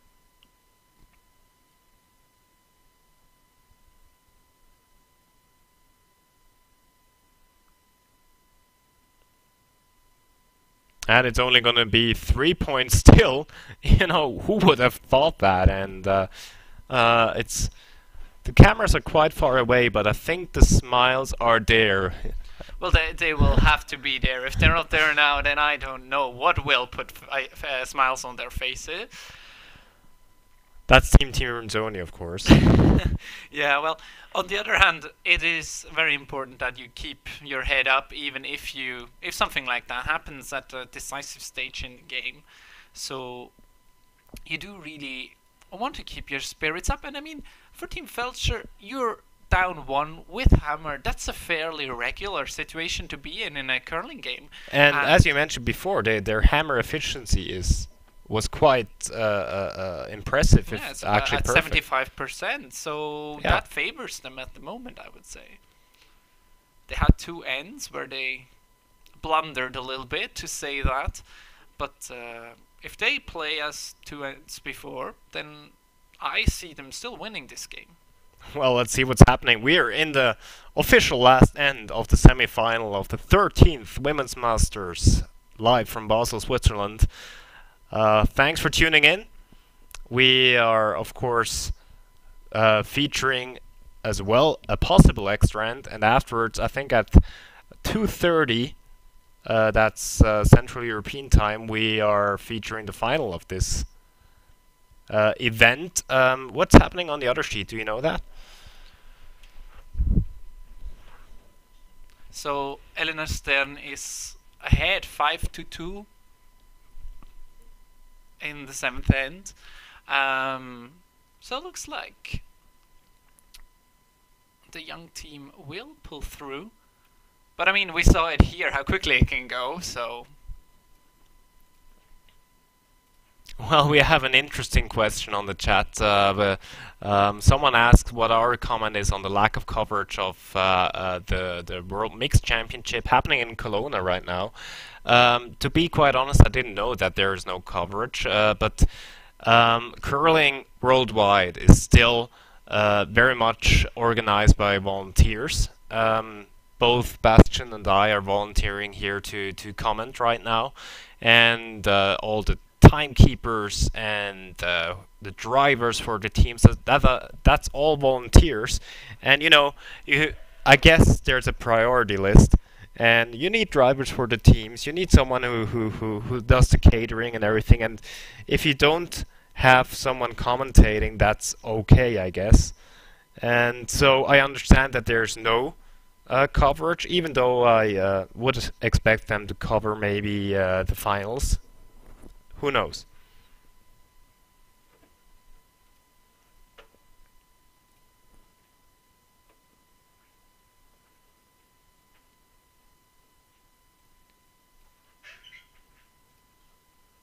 Yeah, well, Daniel, maybe if we put the word out there, next time we can go and cover the mixed championships in Kelowna or wherever it will be in the next year. That would certainly be a fun experience. But for the moment, we stay here in Basel, where this game really gets to decisive stage.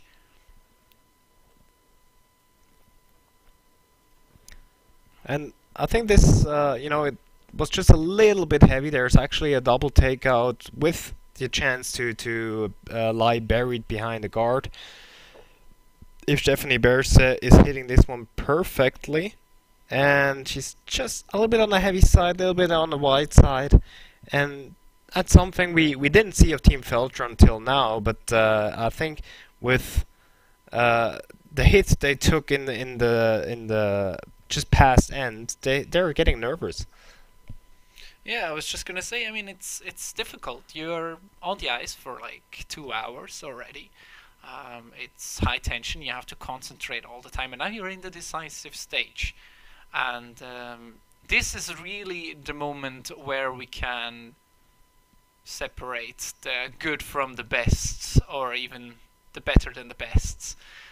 If you can keep a cool head, and even if the rock is not so difficult technically to play, anything can become a challenge.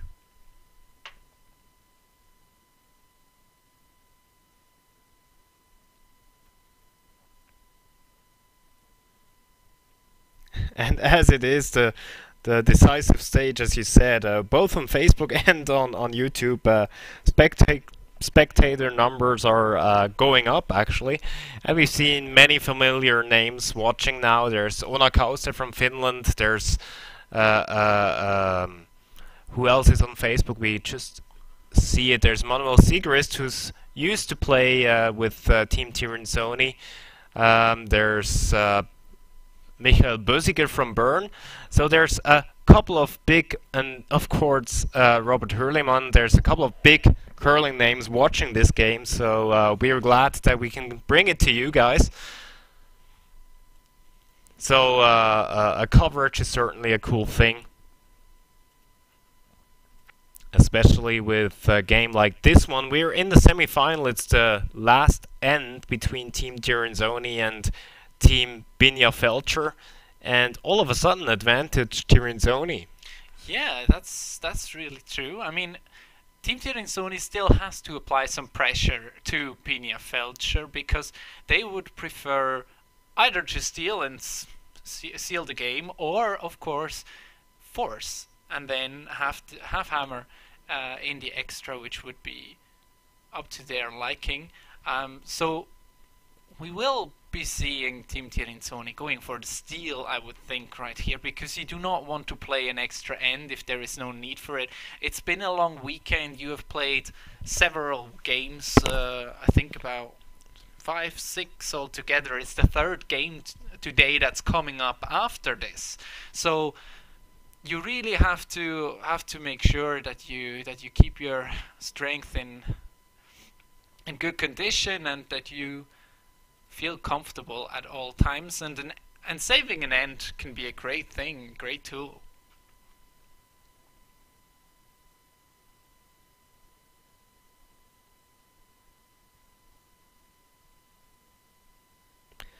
So they're definitely going for the steal. We saw that Esther Neuenschwand tried to come around on the top button, you know, which was the first good opportunity to put up a great steal shot. Now, actually, another little mistake by Team Feltscher, and there's all granite in front of the center right now. So if you ever get into that 4-foot area, preferably, you know, in front of the tee line, you're in great shape to steal. Yeah, that's really true, and we are at the moment where you have to say, wow, we have last rock, and there is so much granite lying in front, we can't even get to the button. So you really have to be thinking hard if you're Binia Feltscher. What do we do? Well, whoever wins this game is going to play against Elena Stern. She just won her semi-final on the other sheet. So the first finalist of the 13th Women's Masters, live from Basel, Switzerland, is going to be Elena Stern.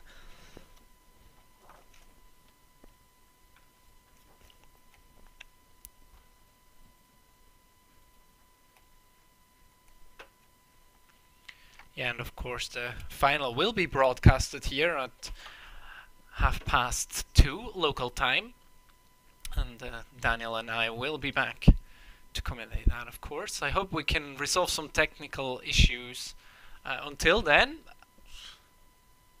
well, we'll certainly do our best. For now, we're seeing Silvana Tirinzoni actually going for a guard. Yeah, clog up all the paths, make it as difficult as possible. But I have to say, there are still tap possibilities. Like, you do not have a shot rock that is putting much pressure on your opponent. Exactly. And this even gives a hit and roll opportunity. So very interesting call, actually. You know, we said, you know, you don't you need to put on pressure on the other team because your best thing would to actually steal here, and then Silvana Tirinzoni is calling for the guard, even though there are a couple of opportunities to tap back.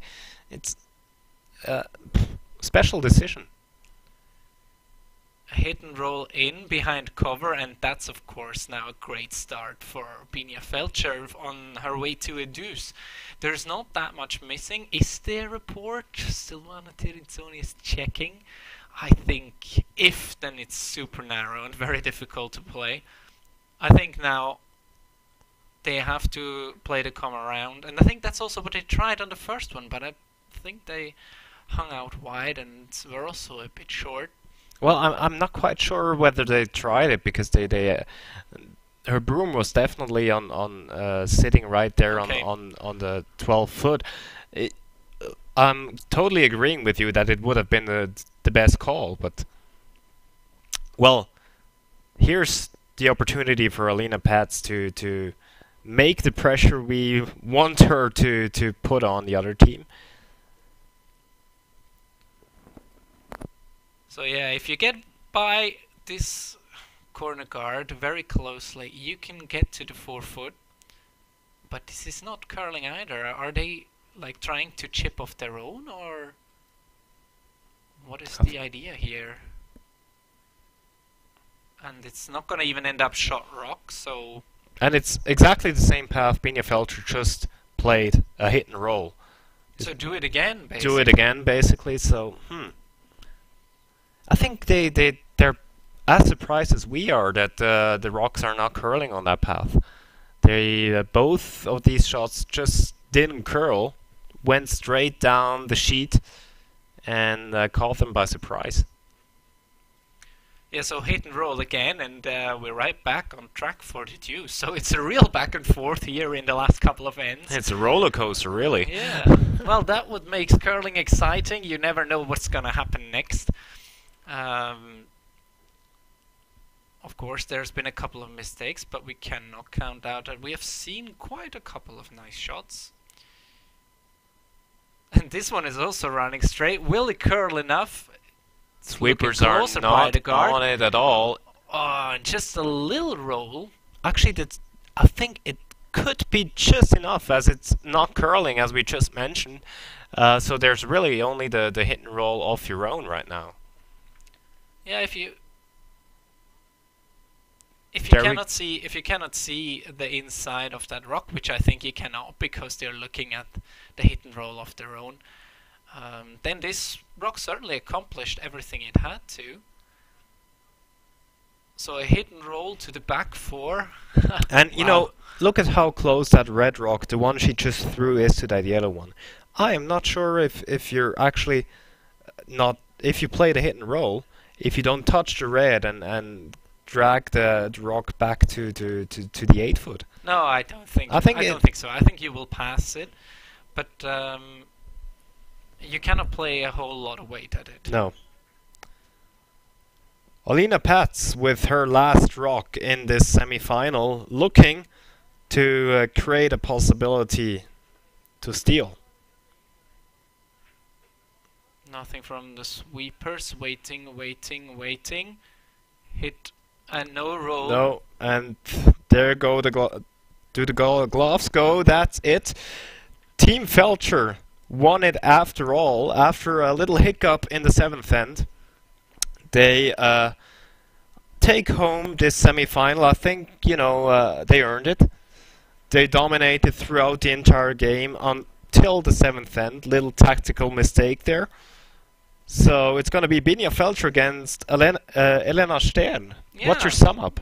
Yeah, I mean it was an amazing performance, I think, from Binia Feltscher, bouncing back, that steal in the 3rd, and then this big score of 3 in the 7th. It's not easy to keep your head up in a situation like that, especially when it's all been going for you so far, and your team has been performing well in general, and there's just 1 or 2 little inaccuracies. So I totally agree with you. Definitely deserved to win. Well, the big favorites, Silvana Tirinzoni, who's been dominating throughout the entire weekend, is walking away here in Basel with the third place, and we will be back at 2:30, if I'm guessing yes, right. 2:30. 2:30, that's Central European time. I hope you guys are tuning in too. Bye until then.